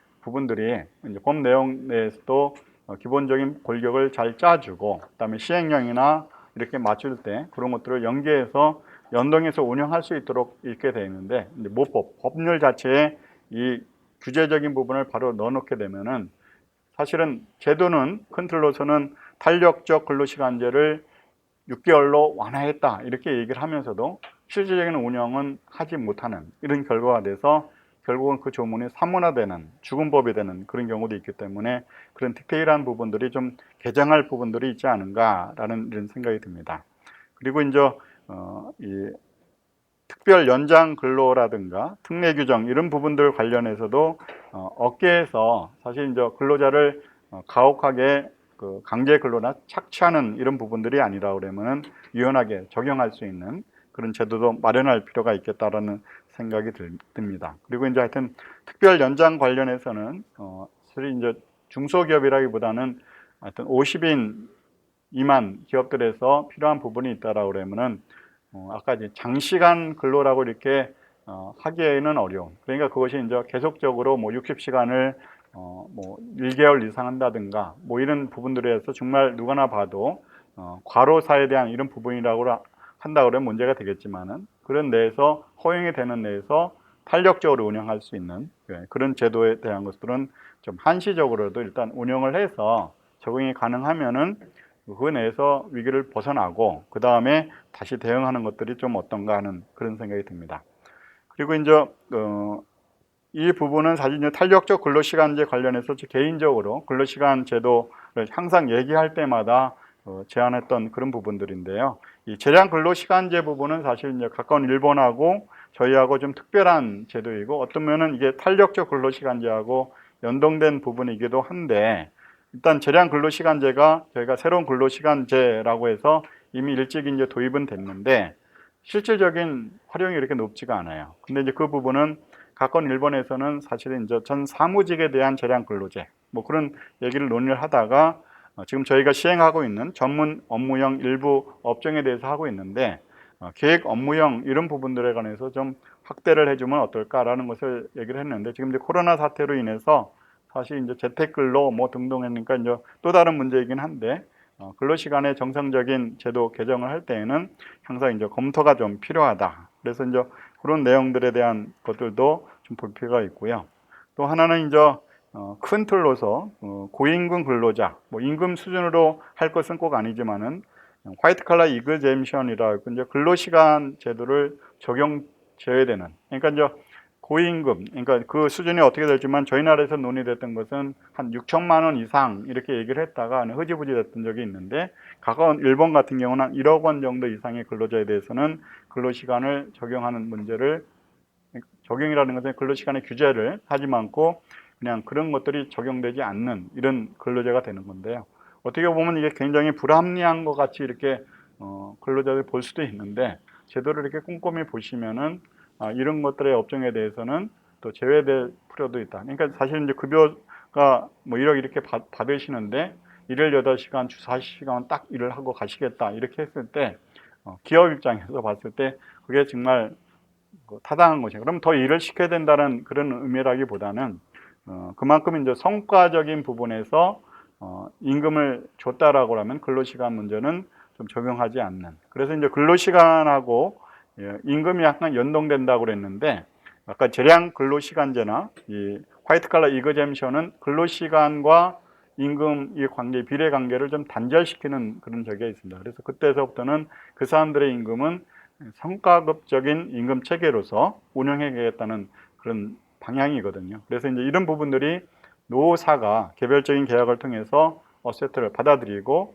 운영할 수 있다 그러면 근로시간의 운영이 좀 더 탄력적으로 되지 않을까라고 이렇게 생각이 듭니다. 그래서 하여튼 어떻게 보면은 얼마 전에 그 다른 그 모임에서 근로시간제 이 문제점이나 개정 방안이 있냐라고 이렇게 얘기를 했을 때 이미 이제 근로시간 개정이 됐고 요즘에 이제 코로나 팬데믹 현상으로 해서 워낙 많은 문제들이 있는데 그 근로시간 이게 다시 이렇게 했을 때 이게 이슈화 되겠냐라고 이렇게 하시는 분도 있다. 그만큼 이제 우리 사회가 코로나 팬데믹으로 인해서 여러 가지 사회적인 쟁점들이 있는 것 같습니다. 예, 그럼에도 불구하고 근로시간은 근로자에게 뗄 수 없는 굉장히 핵심적인 근로 조건임과 동시에 또 반면에 기업 일상에서는 일하는 데 있어서의 기본적인 필요한 시간들입니다. 그래서 이런 시간들 문제들 노사가 서로 상생할 수 있게 운영되면은 좀 더 생산성도 높일 수 있고 그러면 그에 따라서 결국 기업의 수익도 높아진다라고 그러면 지불 능력이 커져서 서로 윈윈할 수 있는 공간들이 될 수 있지 않을까. 그래서 근로시간 규제로 인해서 그런 것들을 좀 단절시키는 이런 부분들이 있다라고 그러면은 좀 제도 개혁을 통해서 개선을 통해서 그런 것들을 도모할 가치는 충분히 있다라는 측면에서 오늘 이제 문제점과 개선 방안이 또 있지 않을까 그런 생각이 듭니다. 예, 이상으로 발표를 마치겠습니다. 감사합니다. 지금 그 최저임금 이 급격한 인상에 그 압박을 받고 있는 그 산업 현장에다가 이제 이번에 금년에 물론 2018년부터 300인 이상 사업장의 시행은 됐었습니다만 이번에 이제 5인 이상 사업장의 전면 시행되면서 그야말로 산업 현장들은 파고가 아주 덮쳤습니다. 제가 이 준비한 자료를 가지고 간단히 제가 좀 이렇게 핵심만 좀 짚어보겠습니다. 취지는 좋습니다. 이 52시간제라고 하는 게 이제 건강권을 보호하겠다. 또 뭐 워라밸이라고 하는 그 삶의 질 이런 목적으로 해서 법제도가 이제 2018년부터 그 300인 이상 사업장에 이제 시행이 되었는데 지금 문제는 이렇게 좋은 취지가 이 현장에서 보면 소상공인들이나 중소기업들이 좀 이걸 유예해달라, 좀 한쪽에서는 중단해달라고 하는 이런 목소리를 자꾸 내고 있느냐. 그동안에 또 논의 과정이 노사정을 통해서 이 휴일 근로 연장에 대한 것을 연장 근로에 포함하고 규모별로 또 이걸 단계적으로 충분한 유예 기간을 주었다. 그리고 특별 연장 근로 같은 경우는 사업장마다 형편에 따라서 또 탄력 근무제 특례 업종도 5개 업종입니다. 당초에는 26개에서 줄기는 했지만 그래도 이렇게 특례 업종도 지정해 주지 않았느냐. 이런 후속 조치를 마련했다라고 하는 게 이제 이 추진하고 있는 한마디로 정부죠. 정부가 이런 입장을 지금 가지고 이제 전면 시행에 들어갔습니다. 그럼 왜 이렇게 그럼에도 이렇게 쟁점이 되고 있느냐? 그 이유는 도대체 뭐냐? 문제는 간단히 짚어보면 이 새로운 제도를 감당하기 어려운 이 사업장들이 있다는 겁니다. 이 사업장들 대부분의 사업장에서는 문제가 없다. 그런데 일부 업종이 문제인 거죠. 그럼 이 존립까지 위협받는 일부 사업장은 어떤 업종들이냐? 물론 이제 이 취지에서 우리나라 OECD 노동시간은 OECD 국가 평균에 비해 좀 많다. 그러나 아까 이승길 교수님 말씀하셨지만 고용 형태나 이런 걸로 들어가 보면 좀 얘기는 다르지 않느냐. 무슨 얘기냐면은 이렇게 언뜻 보아서는 개선이 그러니까 근로시간을 줄여야 된다는 거는 명분이 있어 보이지만 노동의 생산성 그리고 외국에는 없는 그 주휴수당까지 이렇게 고려하면 얘기는 전혀 다른 얘기다. 취지가 좋더라도 이건 밀어붙일 일이 아니라는 겁니다.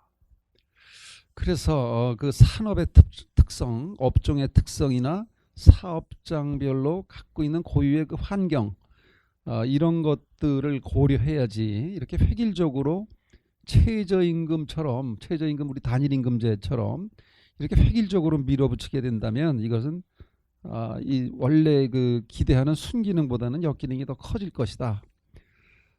그 문제는 이제 노동 집약적인 그리고 영세 사업장일수록 이 52시간제가 존립 자체를 위협한다. 이거에 대해서요. 제가 이번 토론회를 준비하면서 2개의 서베이 자료를 좀 찾았는데요. 일자리를 나누겠다는 것에서 출발을 하고 있죠. 이 52시간제라고 하는 것은 삶의 질도 근로자의 삶의 질도 향상시키고 52시간제를 시행하면은 해야 되는 일들은 또 다른 일자리로 만들어질 것 아니냐. 그런데 이 경총이 지난 6월에 그러니까 이 지금 전면 시행이라고 하는 건 7월 2일부터 이제 5인 이상 사업장이 전면 시행이 됐는데 그 6월달에 경총이 이 설문조사 자료를 내놨는데요. 그 핵심을 보면 주요 내용을 보면 별도의 준비가 필요하지 않은 기업이 74.3%입니다. 그러니까 절대 사업장들에서는 문제 없다. 그냥 시행해라 하는 것인데 그 가운데 보면은 문제는 52시간제가 7월 1일부터 시행한다면은 좀 준비가 어렵다라는 게 11.4%였고요.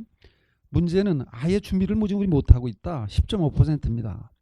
그러니까 21.9%의 사업장에서는 5인 이상 사업장인 경우라도 21.9%의 경우에는 이게 지금 전혀 우리가 준비를 못하고 있거나 좀 시간을 더 달라는 거였거든요. 그런 것을 우리가 좀 주목할 필요가 있고요. 또 하나는 바로 최근에 나온 조사 자료인데요. 이게 이제 잡코리아가 그 50인 미만 사업장 똑같이 321개 샘플에다가 가지고 조사를 해보니까 그러니까 전면 시행 그러니까 5인 이상 전면 시행 하기 전 달하고 시행의 날 하고 난 이후에 조사가 보면은 더 안 좋습니다. 잡 코리아의 그 결과를 보면 여기 지금 그 부정적 효과 그 내용이요. 여기는 제가 이거 보도 자료를 제가 조금 인용해 보겠습니다. 주 52시간제를 하니까 부정적으로 이렇게 판단하고 있는데 그 이유가 뭐냐? 복수응답을 해보니까요. 5인 이상 사업장, 영세 사업장들입니다. 대상이 경쟁력 그러니까 생산과 영업 차질이 생겨서 경쟁력이 더 악화됐다. 33.7%입니다. 그리고 고용을 하는데 추가 비용 부담이 든다. 당연한 거죠. 이게 두 번째입니다. 세 번째로는 구인난이다. 인력 수급에 문제가 있다. 이게 30.7% 3이고요.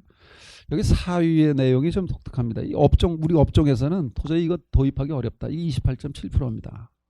그리고 이제 5위로는 임금 감소로 인해서 근로자들이 이탈하고 있다. 27.7%인데 이게 무슨 얘기냐면 52시간제를 묶어놓으니까 연장 근로가 줄어들게 되고 그래서 수입이 줄어드니까 근로자들이 이탈을 한다. 물론 이탈하지 않더라도 투잡을 뛰게 되는 경우죠. 그래서 이 원래 그 기대했던 정부나 노동계가 기대했던 만큼 일자리를 만든다 하는 기대는 빗나갔다는 겁니다. 제가 저 자료 준비한 거 보면 다음 페이지 오시면 이제 이 경청의 자료이고요. 문제는 아까 우리 그 이승길 교수님 말씀하셨지만 제조업에서 아까 뿌리 산업을 언급하셨는데요. 지금 7월 1일 시행되고 나서 영세 사업장들의 목소리가 어떻게 나오는가를 보면은요. 조금 전에 우리 경청의 자료에서도 보았지만 그건 뭐 4분의3 가까이는 문제 없는 거거든요. 그러니까 업종마다 큰 차이가 있습니다. 근데 문제는 여기에 특례 업종들도 있고 그 업종들도 당장 피해가고는 있죠. 그러나 이 제조업의 생태계 밑바닥에서 가장 밑바닥에서 사실은 산업을 지탱해 주는 것이거든요. 보이지는 않습니다. 잘 눈에 띄지는 않지만 이런 걸 우리가 뿌리 산업이라고 하는데 루트 인더스트리라고 합니다. 이 지역마다 이 뿌리 산업의 단체들이 지금 목소리를 내고 있고요. 아주 호소가 절절합니다. 이 어떤 업종들이냐면 뭐 대기업이 우리가 자동차를 만든다고 하더라도 결국은 들어가 보면 대기업의 맨 밑바닥에는 영세 사업장들이 있거든요. 이런 업종들이 이제 주로 건설 업종이나 이런 데서 많이 이제 제조업을 떠받치고 있거나 건설업계 들어가 보면 주조, 금형, 용접, 소성 가공, 열처리, 표면 처리 이런 것들입니다. 그렇다고 이건 수입해 올 수도 없고요. 그래서 이런 이 프로세스를 처리를 담당하면서 영위하는 아주 작은 사업장들인데 대부분 이런 사업장은 열악합니다. 물론 당연히 영세 사업장이고 젊은이들은 피합니다. 그래서 이제 대부분 이것을 외국인 근로자들이 이걸 담당하고 있었는데 코로나로 인해서 지금 입구까지 막혀 있습니다. 그래서 지금이야 아까 우리 이 교수님 발표에서 말씀하셨지만 지금이야 코로나 때문에 작업장이 제대로 원활하게 작동을 안 하니까 그나마 다행이지. 이게 제대로 산업이 돌아가려면 이 뿌리 산업부터 이게 흔들리면 어떡할 거냐. 그래서 지금 이 근로기준법 개정에 대해서도 그동안 많이 반영이 되었다고는 하지만 여기 지금 지속적으로 논의해야 될 것들이 저는 이제 몇 가지 그냥 주제만 적었는데요. 지금 52시간 한도 내에서 환경에 맞도록 연장 근로 계약이 되겠죠. 월 단위나 연간 단위로 좀 확대하고 뿌리 산업에 대해서는 이거는 특별하게 생각을 해줘야 된다. 이건 안 된다. 그러니까 준비 기간을 더 주든지 예외로 하든지. 그다음에 아까 고소득 전문직에 대한 익셈션 이것도 적용을 해야 된다. 그리고 특별 연장 근로에 대한 인가 제도 이 프로세스가 너무 복잡하다. 좀 유연성을 부여해 달라. 이런 것들이 추후 입법에서 우리가 더 검토가 되어야겠다. 문제는요. 결국 최종 문제는 아주 핵심은 뭐냐면 이 직종 업종 간의 차이를 어떻게 조정할 거냐. 이걸 조정해라는 겁니다. 물론 이 최저임금도요. 사실 업종 간 지역 간 이렇게 풀어놓으면요. 바로 해결됩니다. 그런데 노동계가 어느 한쪽이 뚫리면은 이 진영이 무너진다고 생각하기 때문에 단일 임금제를 계속 가져가는 것처럼 이 52시간제도 사실은 해법은 있거든요. 그러니까 뭐냐면 그 해법이라고 하는 거는 업종 간에 이거를 차등으로 좀 풀어줘라. 더 특례 업종으로 이렇게 묶어놓는 것보다 더 나아가서 업종의 특성을 반영해서 52시간제를 시행을 하더라도 거기에 맞춰줘라. 이걸 조정해라. 그러면은 많이 풀릴 것인데 이것을 지금 이것에는 좀 폭격적인 논의가 없습니다. 예를 들면 아까 일본의 경우에 그 제도가 재량 근로제에 해당이 될 수 있겠습니다만 이게 사무직하고 생산직이 다르다. 기본적으로 월급을 받는데 연장 근로에 대한 소득의 효과도 다르다. 생산직에 일하는 사람들은 사실 20%가 훨씬 넘습니다. 연장 근로를 해야 그 사람들은 20% 이상의 소득이 있는데 그것을 싹둑 잘라내게 되면 지금처럼 바꾸게 되면 예를 들면 월 340만 원 받던 사람이 지금 250만 원을 받게 되는 겁니다. 제가 정리를 해드리겠습니다. 제가 좀 죄송합니다. 지금 이 산업의 환경, 아까 우리 저 들었습니다. 이 근로 시간에 대한 개념, 산정의 범위, 근로와 휴식에 대한 경계, 측정과 어떻게 관리할 것인가 이런 혼선이 지금 계속 일어나고 있는데 여기에 사실 우리가 더 주목해야 될 것은 4차 산업혁명입니다. 그러니까 저는 여기서 요즘 많이 읽히고 있습니다. 이 4차 산업혁명이라고 하는 그 용어를 처음 개념을 만든 사람이 클라우스 슈밥인데 이 사람이 작년에 코비드-19 이 코로나 있고 나서 책을 또 하나 썼습니다. 이게 바로 The Great Reset입니다. 그러니까 위대한 이걸 뭐라고 위대한 하여간 모든 것을 바꾼다. 이게 이제 금년도 세계 경제 포럼의 또 공식 주제입니다. 이 사람은 이 슈밥은요, 이 세상을 바꿀 이런 리셋에 그 중에 하나, 이 도전과 질문과 도전이라고 이 사람은 4가지를 들고 있는데 그 가운데 하나가 바로 이거 일하는 형태가 바뀌었다. 원격 근무가 가능한 미국은 이미 30%가 원격 근무를 하고 있습니다. 그럼 이게 어떻게 갈 거냐? 어떻게 갈 거냐? 그러니까 노동의 형태가 이제 바뀐다. 그래서 제가 이걸 보면서 지금 이 디지털 전환 시대죠. 4차 산업혁명의 다른 말은 디지털 전환입니다. 자, 이런 환경에서 우리 주 52시간에 언제까지 여기 매달려 있을 거냐?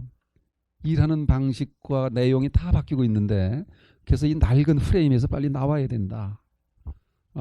그 말씀을 좀 드리고 싶고요. 그다음에 끝으로 이 정부가 우리 늘 하는 얘기지만 아까 우리 사회자 원장님께서 말씀하셨지만 이게 무슨 뭐 입법 뭐 법 만능주의입니다. 규제 만능입니다. 그냥 만들어 놓으면 다 지킬 거라고 생각하는데 그리고 한번 방향이 잘못되면 이걸 빨리 수정을 해야 되는데 이 시장에 과도하게 개입하는 이런 그 규제 만능주의 이런 것들은 사실은 그 우리 노동 시장을 너무 우습게 보고 있다. 이 자생적으로 놔둬도 잘 돌아가는데 거기서 아주 심각한 문제, 공정하지 않은 것들만 짚어내면 되는데 이것을 전체를 설계하고 관리하려고 하는 것이 문제다. 이 정책이라는 건 항상 순기능만 보지 말아라.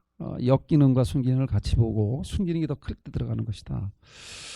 노사 자율로 해도 될 이러한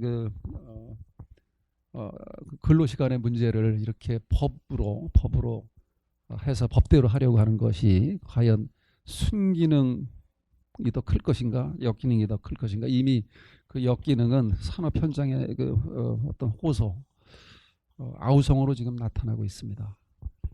예, 제가 여기까지 하고 마치겠습니다.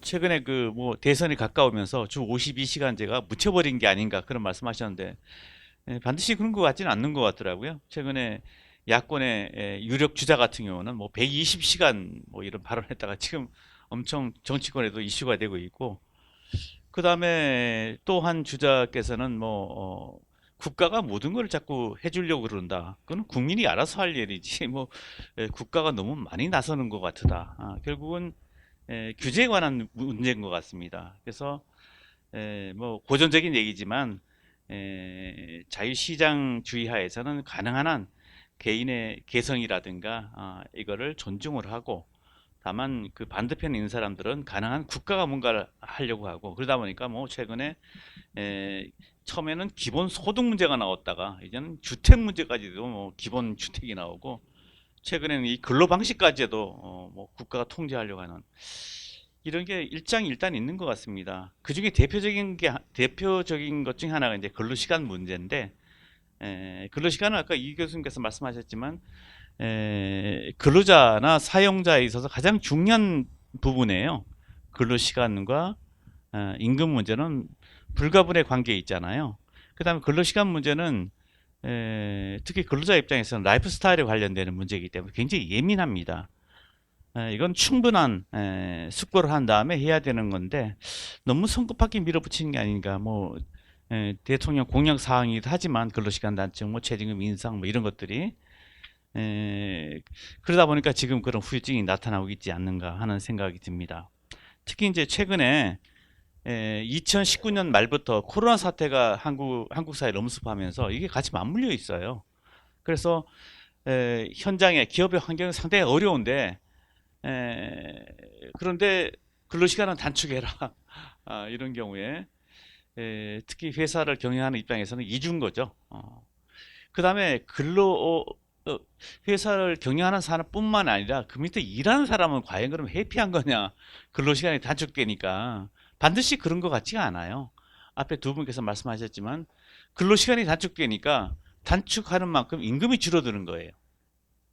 그래서 많이 뭐 매스컴에서 회자되고 있는데 이런 얘기들이. 그래서 저는 개인적으로 작년하고 올해 주로 이제 근로시간 단축, 옛날엔 68시간이었잖아요. 그러니까 토요일, 일요일도 8시간씩 일을 할 수가 있었어요. 그러니까 토요일, 일요일 일을 하게 되면은 잘 아시겠지만 휴일 수당이라는 게 있습니다. 거기다가 이제 연장 근로가 되면은 그것도 가산 수당이 붙거든요. 그래서 이런 얘기했습니다.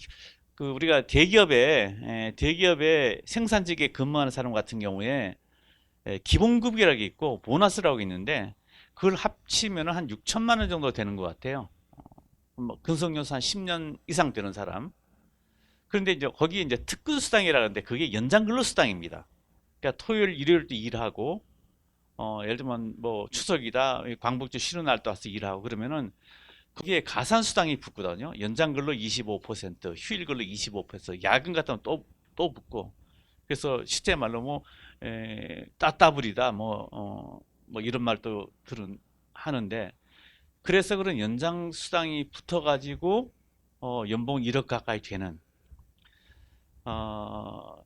이제 그런 경우가 참 많거든요. 근데 그게 이제 주 52시간제가 되면서 사실 그런 부분은 이제 하기 어렵게 되는, 옛날에 2교대가 3교대로 할 수밖에 없고 그래서 그 직격탄을 가장 받는 기업이 이제 중소 영세 기업이거든요. 그래서 작년하고 올해 저는 주로 조선업이라든가 뿌리산업 쪽에 주로 이제 하청업체죠. 우리가 좋은 말로 협력업체란 말을 쓰는데 5인 이상, 보통 300인 이하 여기에 속하는 기업들을 상대로 추적 조사를 해봤어요.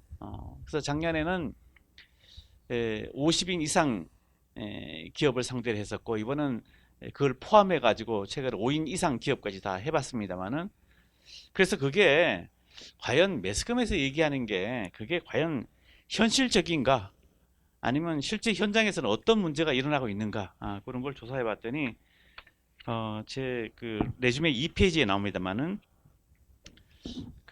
한 100여 개 회사를 상대로 이제 처음에 설문조사를 냈고 그 다음에 설문조사 내용을 가지고 실제 이제 뭐 조선협력사 같은 건 주로 지방에 있습니다. 뭐 거제도, 울산, 목포, 뭐 통영 이런 데 있는데 거기 가서 이제 인터뷰를 했는데 거기 2페이지 중간쯤에 나옵니다만은 주 52시간제 시행으로 기업이 어렵다 하는 게 한 60%, 그러니까 과반수 이상이 52시간제 시장에 가뜩이나 어려운데 코로나 어려운데 더 어렵게 됐다라는 게 기업의 그 입장이고요. 그럼 구체적으로 어떤 게 어렵냐 물어봤더니 임금이 감소해 가지고 숙련공들이 이탈하고 있다라는 게 가장 많았습니다. 이것도 한 60% 정도. 그 다음에 업무상 필요한 경우에 연장 근로 수행이 어렵다. 그러니까 예를 들면은 이런 제조업 같은 경우에 공기라고 있거든요. 공사 기간이 있는데 이걸 맞추려면은 물동량이 이렇게 좀 들쭉날쭉해요.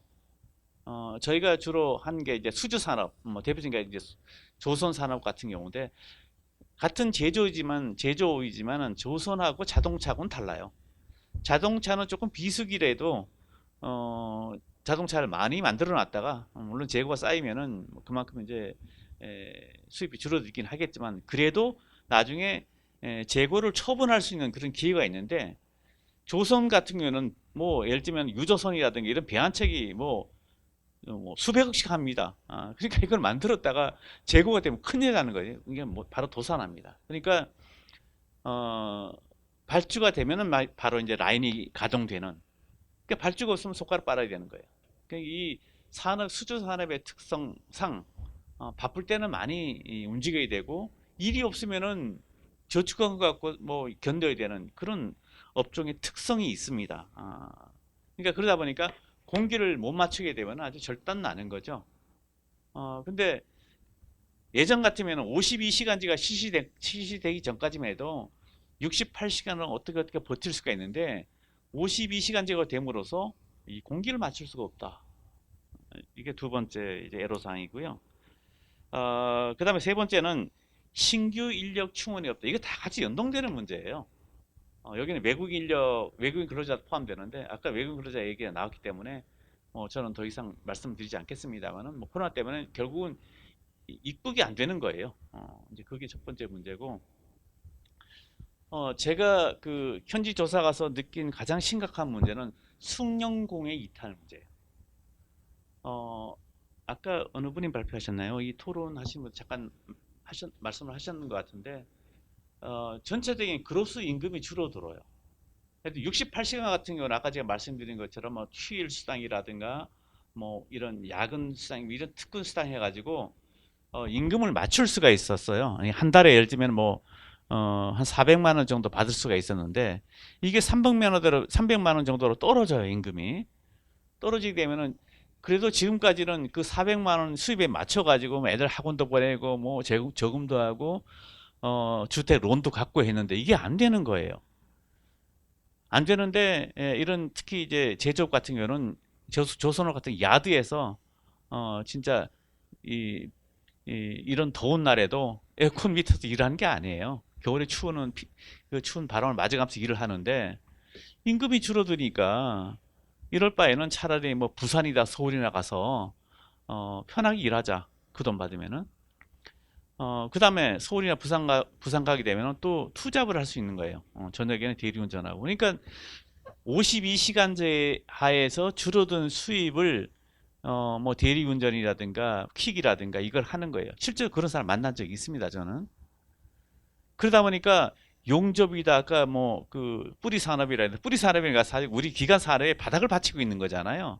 이 사람들은 적어도 5년, 10년 이렇게 숙련공 된 사람들이에요. 용접하는 사람, 뭐 예를 들면은 뭐 이게 주조하는 사람, 뭐 소형하는 사람, 소형 가공하는 사람 이런 사람들이 계속해서 예를 들면 창원이면 창원, 뭐 울산이면 울산, 통영 거기 주변에 포진해 있으면서 일감이 생길 때마다 늘 와서 열심히 일했던 사람들인데 자기 수입을 맞추지 못하니까 이 사람이 일자리를 떠나는 거예요.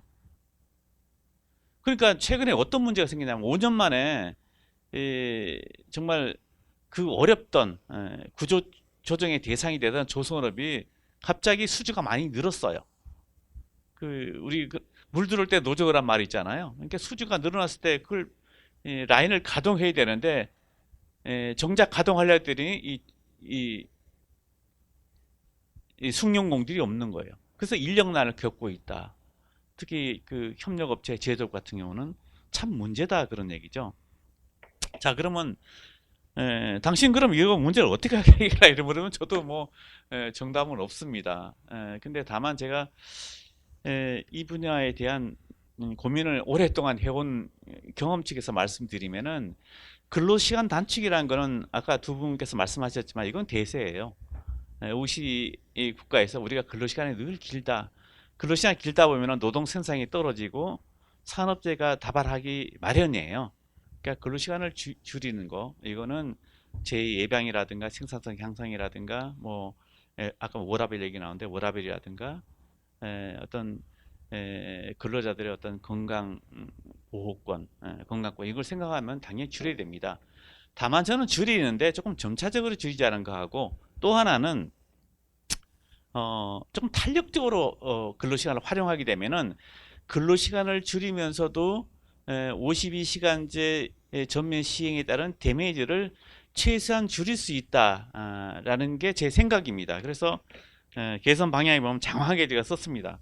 뭐 다 아시는 내용인데 뭐 탄력 근로를 정비하자는 얘기는 이미 나왔던 얘기고요. 경산호위에서 뭐 겨우겨우 합의한 게 6개월 했는데 이거 왜 6개월 계속 이런지 모르겠어요. 그냥 외국처럼 1년을 확 풀었으면 좋겠어요. 다른 나라는 다 1년 푸는데 왜 안 푸는지 모르겠어요. 1년 정도 풀어가지고 여기 보면은 계절적인 어떤 그런 성향을 띠는 업무도 많고요. 특히 수주 산업 같은 경우는 이게 특정 시기에 이게 몰리는 경우가 있어요. 이런 경우. 그 다음에 해외에서 이제 클레임이 제기되는 경우는 이게 6개월 가지고는 좀 모자란다 그러더라고요. 그런 경우를 대비해서 가뜩이나 어려운데 이걸 왜 6개월을 가지고 계속 그러는지 1년 풀어야 된다 생각을 하고, 물론 이제 노동계에서 염려하는 바는 알고 있습니다. 그게 그 장시간 근로 과로사로 연결되지 않는가. 근데 지금 우리나라에서 11시간 연속 휴식 제도라는 게 도입했잖아요. 그것만 제대로 지켜도 이건 충분히 커버가 할 수 있다라는 생각이고, 그다음에 뭐 그다음 거기 보면 이제 뭐 그 선택적 근로라든가 뭐 그다음 시차 출근제 등등이 있는데 이런 것도 과감히 풀어라 하는 생각이고, 그다음에 그 제가 실태조사 다니면서 가장 많은 요구사항을 들었던 것 중에 하나가 특별 연장 근로라는 게 있습니다. 이게 코로나 사태 전까지만 해도 자연재해가 아니면은 이거 하지 못하게 해놨어요. 이게 노사가 합의해가지고 고용노동부 장관이 신청해서 그거 허가가 떨어져야 할 수 있는 거거든요. 근데 하도 이제 코로나 때문에 아우성을 치니까 이게 시행령이 개정돼가지고 그렇게 좀 시행령이 개정돼가 많이 풀리긴 했어요. 그래서 거기 보면은 이제 뭐 긴급 사태뿐만 아니라 갑작스런 시설 설비의 장애 고장, 돌발적인 상황 수습을 위한 긴급적 필요한 경우, 통상적인 업무량에 비해서 업무량이 대폭적으로 증가해서 단기간에 처리하지 안 되고 중대한 지장, 결국은 이게 조금 완화는 했지만 뭐 비상사태라든가 긴급 조치가 필요하다든가 중대한 경우라든가 아니면 코로나처럼 이런 비상 상황 시가 아니면 이것도 또 사용하기 어렵게 해놨어요. 조금 늘긴 하지만. 그래서 아까 뭐 일본의 예를 말씀하셨는데, 일본 같은 경우는 노사가 합의하게 되면은 이거 쓸 수 있게 하는 게 맞다라는 게 제 생각인데, 근데 현장에서도 그런 얘기를 많이 하더라고요. 그래서 노사가 합의하는 것 같으면은 이것도 좀 특히 이제 이 절차도 굉장히 까다롭게 돼 있어요. 노사가 합의하고 그다음에 고용노동부 장관의 승인이 있고 하는 것도 너무 절차가 복잡하다 보니까 이거 신청하고 뭐 승인 절차 기다리다 보면은 비상 상황을 지나버리는. 그래서 이것도 좀 완화해달라. 필요할 때는 바로바로 노사가 합의해서 쓸 수 있게끔 해달라는 게 현장의 목소리였다는 말씀을 드리고요. 그다음에 또 하나는 아까 뭐 3번, 4번을 제가 바꿔서 말씀을 드리겠습니다. 4번 아까 주 52시간제, 그러니까 불법으로 연장 근로하는 경우는 형사처벌하겠다. 2년의 징역. 근로시간 조금 오버했다 2년 징역한다는 게, 글쎄요, 이게 어떻게 생각하시면 우리 허 교수님은 전혀 여기 반대할 것 같습니다만은, 법학하신 분들도 사실상 2년 징역이 뭐냐, 이게 과징금이라든가 벌금으로도 충분한데, 하긴 요즘 뭐 글로벌 리더를 깜빵에 집어넣는 나라니까 못할 것도 없습니다만은, 그 일을 하다 보면 조금 더 일을 하고 싶을 때가 있잖아요. 근로자도 원하고 사장도 원하는데, 기업 같은 경우는 어떤 기로에 서는 경우도 있거든요. 예를 들면 요즘처럼 식당 주문이 없는데 어느 날 갑자기 대박이 터졌어요. 도시락 주문이 몇백 개가 왔습니다. 근데 야근 좀 시키고 싶어요. 근데 그거 시켰다는 이유로 형사처벌한다. 그래서 저는 이게 어떤 면에서는 생존권을 빼앗는다는 생각이 들거든요. 그래서 적어도 경제 사범에 대한 형사처벌은 좀 신중해야 된다는 생각을 해요. 물론 이제 악질적인 거 있잖아요. 악질적인 거는 뭐 이런 형사처벌을 해야 된다는 생각이 있지만 그렇지 않은 경우까지 형사처벌하는 거는 좀 지나치다. 물론 이제 실질적으로 형사처벌을 적용하는 건 드뭅니다만은 그래도 기업을 하는 사람은 이 형사처벌 규정을 굉장히 위축이 되거든요. 그래서 이거는 아직도 아까도 나왔지만 아직도 52시간제 준비가 안 된 기업들이 많아요. 특히 영세 중소기업 같은 경우는 그런 경우는 계도를 한다든가 컨설팅을 한다든가 이렇게 행정 지도를 하고 그래도 시정되지 않는 경우는 뭐 추징금을 한다든가 이렇게 하는 게 저는 올바르다 생각을 하고 그 다음에 세 번째 이건 제가 옛날부터 많이 주장하는데 저 혼자 주장하는 건지 별로 인용을 하지 않더라고요. 그러니까 우리는 이제 주 52시간제잖아요. 주 50제. 그러니까 주 52시간제니까 이게 월 단위라든가 연 단위로 조금 이렇게 묶으면 더 편할 텐데 그 가까운 일본 같은 나라는 그렇게 하고 있습니다. 월 단위, 연 단위. 주 단위로 규제를 하지 않고 월 단위로 연 단위로 하고 있거든요. 예를 들면은 그 IT 기업 같은 경우는 신제품이 나오면은 그거 테스트하는 경우에는 집중적으로 연장 근로를 할 필요가 있어요. 근데 이게 주 단위로 끊으면 하다가 중단해야 되고 하다가 중단해야 되고 그런 현상이 벌어지거든요. 그러니까 일의 연속성 같은 게 필요한 그런 그 직종이 있는데 신상품 개발이라든가 시험이라든가 이런 경우는 그게 필요한데 이게 주 단위로 끊어놨기 때문에 52시간제가 주 단위 되어 있다 보니까 연속성이 결국은 없어져 버린다는 얘기죠. 그걸 적어도 월 단위를 하는 것 같으면 월 단위를 계속해서 연속적으로 일을 할 수 있거든요. 그 다음에 그걸 연 단위로 한다고 하면 더 원하는 게 없겠죠. 그래서 월 단위라든가 연 단위, 뭐 연 단위까지 안 되는 월 단위 정도로 이렇게 규제를 할 수 있다면 얼마나 좋을까. 제가 일본에 실태 조사 갔는 경우에 그 토요타 같은 경우에 원래 월 단위로 연장 근로를 45시간 이렇게 할 수 있는데 실질적으로는 더 이상 하더라고요. 60시간까지도 하고 뭐 이렇게 하더라고요. 근데 그렇게 하니까 자동차의 어떤 그런 뭐랄까 신제품 개발에 많은 도움이 된다. 그 제조업에 있는 사람들이 이구동성으로 그런 얘기를 합니다. 근데 우린 왜 이걸 주 단위로 끊어가지고 이렇게 하는지. 그래서 이거는 당장 사실 좀 시행할 수 있는데 물론 노동계 반발이 있겠지만 월 단위 정도는 전 타협의 여지가 있다고 생각을 합니다. 그래서 주 52시간제를 월 45시간이라든가 이렇게 하는 것도 하나의 대안이 되지 않을까 그런 생각을 합니다. 이상 제 토론을 마치겠습니다. 감사합니다.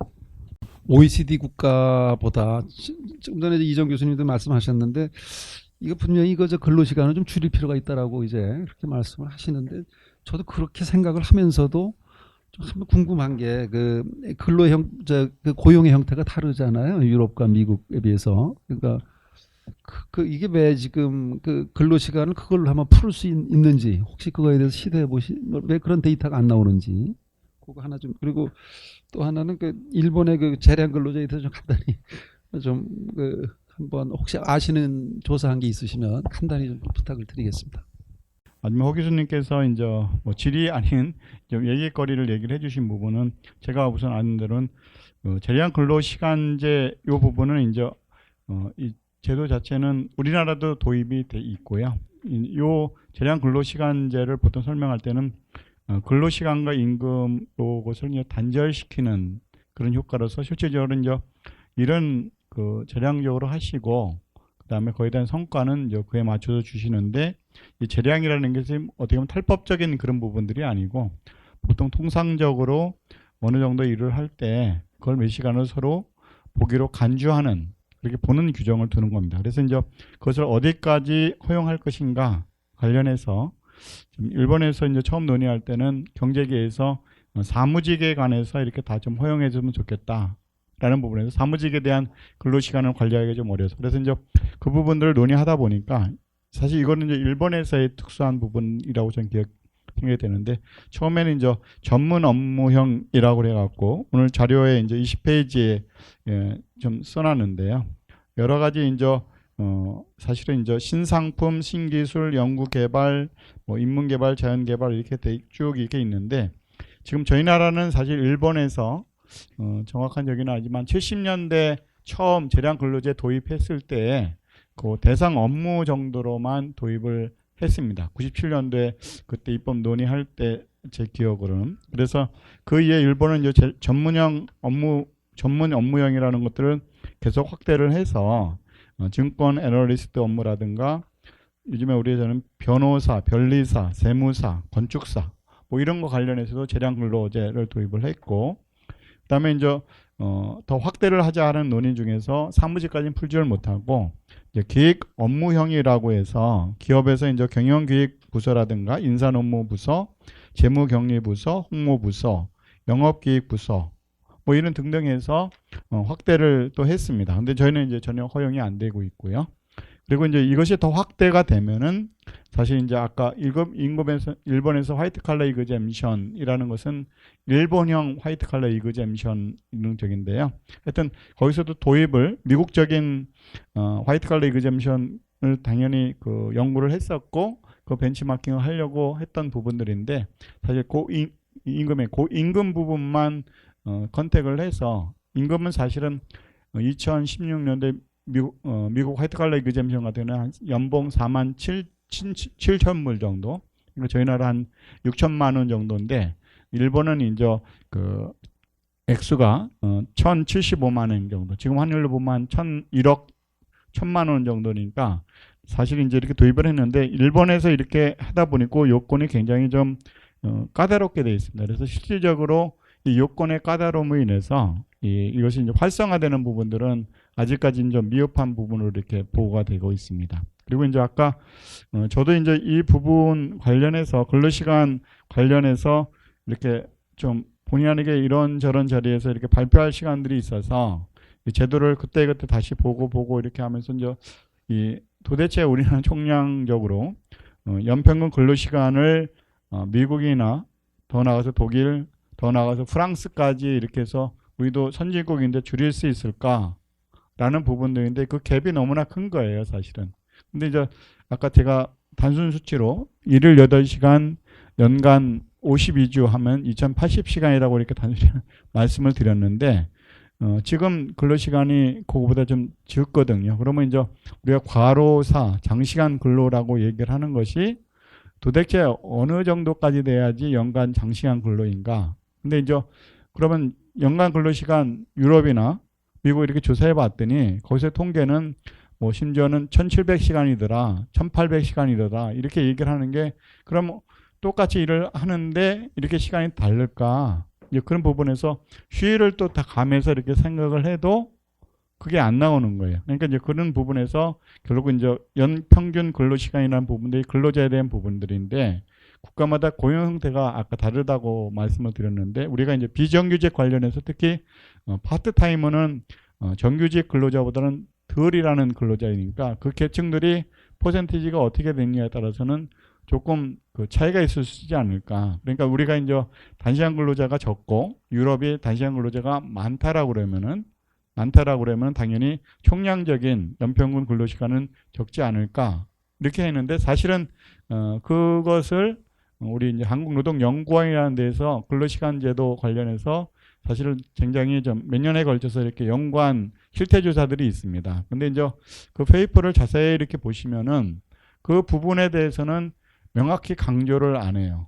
그리고 또 이제 일본에서 자료를 보면은 일본에서의 장시간 근로 문제는 사실 정규직에 있어서의 장시간, 과로사의 문제라고 일본 분들은 자기들 내부에서 얘기를 하는데 우리는 그런 분석이 또 없더라고요. 그래서 이제 그런 두 측면에서 한번 이제 경제학 하시는 분이나 이런 분들이 좀 그 고용 형태에 대한 비율을 맞추어서 한번 비교를 해보면은 저희가 구조적으로 이렇게 장시간이 되고 있는 것인지 그리고 그런 상태에서 좀 그럼에도 줄이려고 그러면 또 어느 방법을 통해서 줄일 수 있는지 이것은 한번 좀 섬세하게 접근할 필요가 있지 않은가라는 그런 생각이 들었습니다. 예, 이상입니다.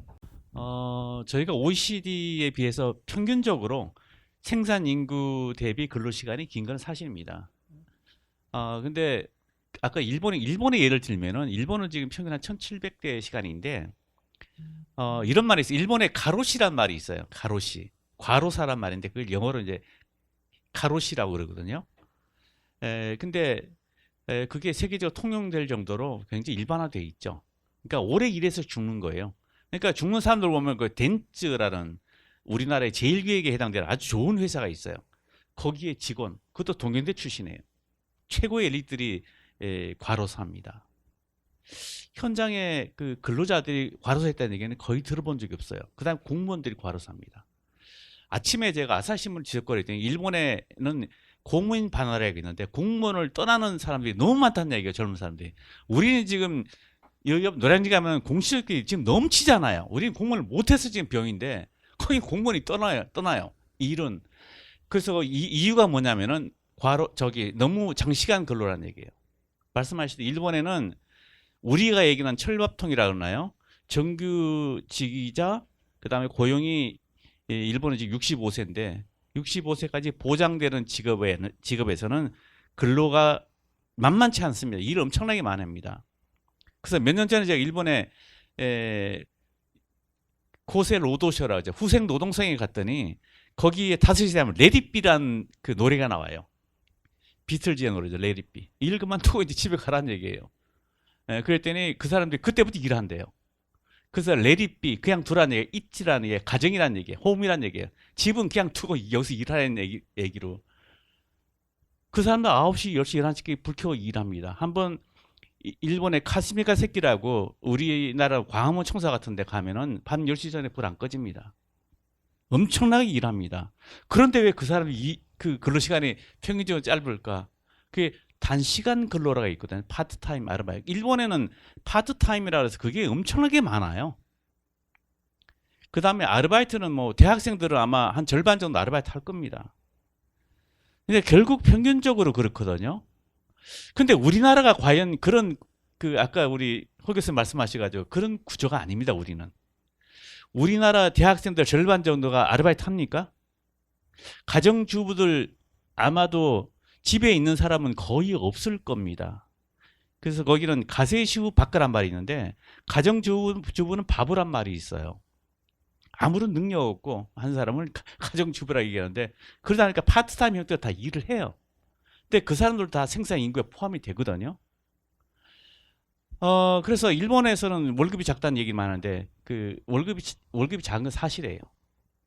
대졸 초임 따지면 우리나라보다 훨씬 적습니다. 그런데도 집안 식구들이 다 어떤 형태로든 일을 하고 있습니다. 이제 뭐 그냥 여담인데요. 그렇게 말씀드리고 그다음 아까 기획업무형 아까 말씀하셨는데 우리는 이 제도를 도입하려고 하는데 잘 안 되고 있는데 일본도 도입은 했지만 실제 아까 이 교수님 말씀하셨지만 실제적으로 실효성 좀 낮아요. 우선 기획업무형 해당되는 게 여기 뭐 경영 인사 노무인데 여기 경영 인사 노무 중에도 조사 분석 기획하는 사람들이에요. 거의 엑스퍼트들이에요.